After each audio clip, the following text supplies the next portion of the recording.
こんにちは、東京ベジライフのなつきです。Welcome back to Resolution Yoga 2020。今日は前回に引き続き、タッチポーズ3つを解説した後に、以前からご質問をよくいただいている、どうやって毎日ヨガを続けられるのか、そのコツをシェアしていきたいと思います。今日は外がとてもいいお天気なので、外で練習していきましょう。Let's go! まず、立ったを意味するウティッタ・パルシバコナーサナと、逆を意味するパリブリッタ・パルシバコナーサナを解説します。ウティッタ・パルシバコナーサナはパリブリッタ・トリコナーサナ、逆三角形のポーズの後にマットの前に戻り、三角形のポーズより少し広めに足を広げて立ちます。右足を90度前に、左足を60度ほど中に入れて、吐きながら右の膝を曲げて、右手を右足の外側の床に、吸いながら左手を斜め上にまっすぐ伸ばし、左足のかかとから左手までがまっすぐ一直線上にあるようにします。目線は左手の先に、ホールドして吐く吸うを5回繰り返します。右太ももの筋肉をしっかり引き締め使い、右膝はなるべく90度に、膝が足首より前に出ないようにしますが、90度にできずに手が床につかない場合は、ブロックなどを使って練習します。この時に足の筋肉で体を支えるようにして、ブロックに寄りかかったり、体重をかけすぎないようにしましょう。パルシュバコナーサナを行う際に、三角形のポーズと同じくお尻が逃げがちです。まず前足と後ろ足のかかと、そしてお尻が一直線上にあることを確認します。お尻が外に逃げてしまうと上半身が傾いてしまい、胸を広げることができません。しっかりとお尻を中に入れて胸を開いていきましょう。右側が終わったら左側へ、左足を90度前に、右足を60度ほど中に入れて、吐きながら左の膝を曲げて、左手を左足の外側の床に、吸いながら右手を斜め上にまっすぐ伸ばし、右足のかかとから右手までがまっすぐ一直線上にあるようにします。目線は右手の先に5呼吸ホールドします。左側が終わったら続けて逆のパリブリッタ・パルシュバコナーサナを行っていきます。右足を90度前に、左足を60度ほど中に入れて、吐きながら右の膝を曲げて、体をツイストしながら左手を右足の外側の床に、吸いながら右手を斜め上にまっすぐ伸ばし、左足のかかとから右手までがまっすぐ一直線上にあるようにします。目線は右手の先に5呼吸ホールドします。体をツイストして左手を床につけることが難しい場合は、はじめは右の膝を床につけて、手を床につけてから膝を伸ばすように練習します。体のツイストが難しい場合は、ブロックなどを使い、前足の外側ではなく内側に手を置くことから始めて、徐々にツイストを深めていき、前足の外側に置けるように練習していきましょう。また、手が前足の外側につかない理由として、お尻が逃げてしまっていることも考えられます。しっかりとお尻を中に入れて、ツイストを深め、胸を開くようにします。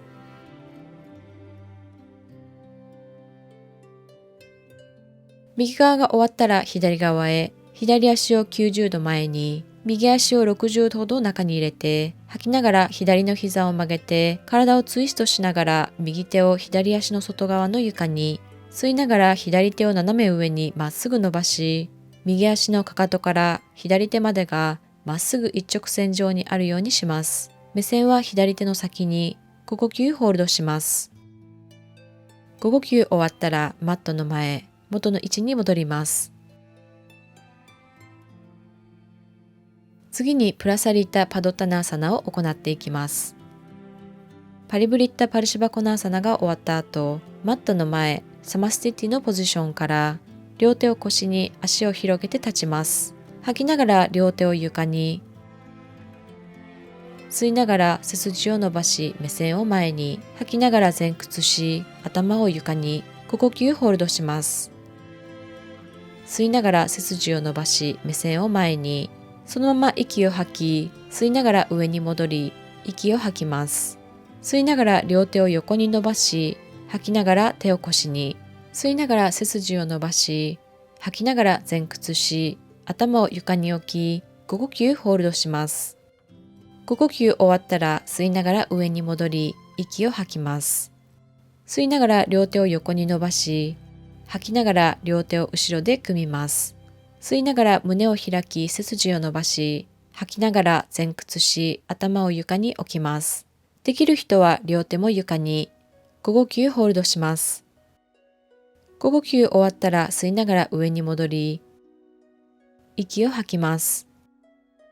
両手を腰に、吸いながら胸を開き背筋を伸ばし、吐きながら前屈し、両足の親指をつかみます。吸いながら背筋を伸ばし前を見て、吐きながら前屈して頭を床に5呼吸ホールドします。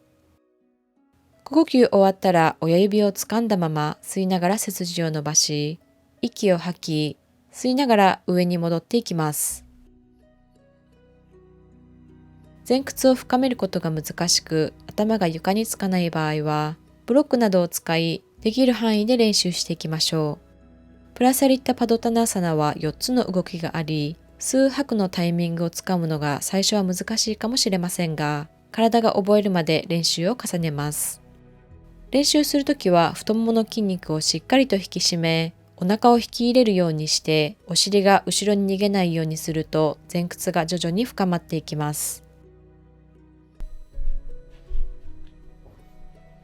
ということで今日はタッチポーズ3種類、ウティッタ・パルシバコナーサナ、パリブリッタ・パルシバコナーサナ、そしてプラサリッタ・パドッタナーサナのやり方を解説しました。練習の流れとしては太陽礼拝 A を5回行った後に太陽礼拝 B を3回行い、その後に前回の動画で解説した立った前屈のポーズパダングスターサナとトリコナーサナ三角形のポーズ、そしてパリブリッタトリコナーサナ逆三角形のポーズを行います。その後に今日の3つのポーズ、ウティッタ・パルシバコナーサナ、パリブリッタ・パルシバコナーサナ、そしてプラサリッタ・パドッタナーサナを行い、最後にショルダースタンドとヘッドスタンドをして練習を終わらせます。今日3つポーズが加わったので少し練習が長くなってきましたが、それでも通しで行えば多分20分かかるかかからないかぐらいだと思います。それを週1回土曜日か日曜日をお休みの日として、それ以外の6日間はなるべく毎日練習するようにします。動画を見てくださった方やヨガのワークショップに来てくださった方に、どうやったら毎日ヨガを続けられますかとよく聞かれるんですけれども、そもそもなぜヨガを毎日続ける必要があるのでしょうか。私にとっての毎日のヨガの練習の時間というのは、自分の体との対話の時間で、毎日その運動をしている方もたくさんいらっしゃると思うんですね。例えばジムに行って筋トレをしたり、外にジョギングに行ったり、ただそういう体を単純に動かしているっていう運動は、音楽を聴きながらやっていたりとか、あんまりその体は動かせていても、そこに意識を集中できているかっていうと、体と意識、マインドが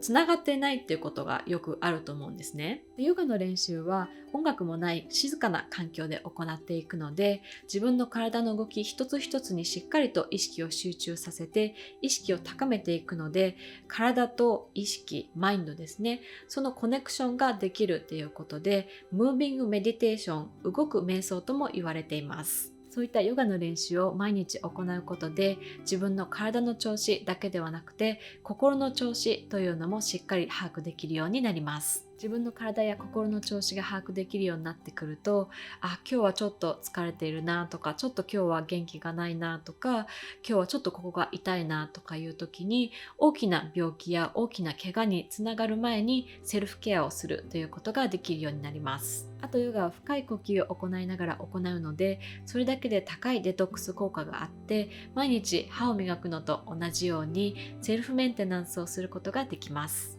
毎日朝ヨガをするのがいいっていうのは分かっているけど、なかなか朝起きれないとか、体が重いなって思ったり、気分が乗らないなって思う時もあると思います。そういう時はとにかく何とかしてマットの上に立つようにしましょう。でなるべく家の中で練習する場所っていうのを決めておいて、で夜寝る前にもうマットを敷いておいてしまって、朝起きたらすぐそこに行ってすぐにもう練習を始められるっていう状態にしておいて、でどうしても気分が乗らなくて、でヨガウェアを着るのも億劫っていう時は、とりあえずパジャマのままでもいいので、とにかくマットの上に立つっていうことが重要です。で、実際に練習を始めてみたら、すごく体が重いなと思っていたのに、どんどん体が軽くなって全部練習をできたっていうこともあると思いますし、逆に、やっぱり気分がどうしても乗らなくって、太陽礼拝 A だけをやって、もう今日は終わりにしようかなっていう時もあると思います。それでも全然大丈夫なので、毎日しっかりとマットの上に立って続けるっていうことが重要です。で、マットの上に立ったけれども、もしどうしても体が動かないっていう時は、そのまま座って簡単な呼吸法をして瞑想をしたりしてもいいですし、やっぱり毎日しっかりと体と対話しようっていう気持ちを持って行動に移すっていうことがとても重要だと思います。そしてどうしても気がめいってしまって朝起きれない、マットに立てないっていう時は、自分を責めないこと。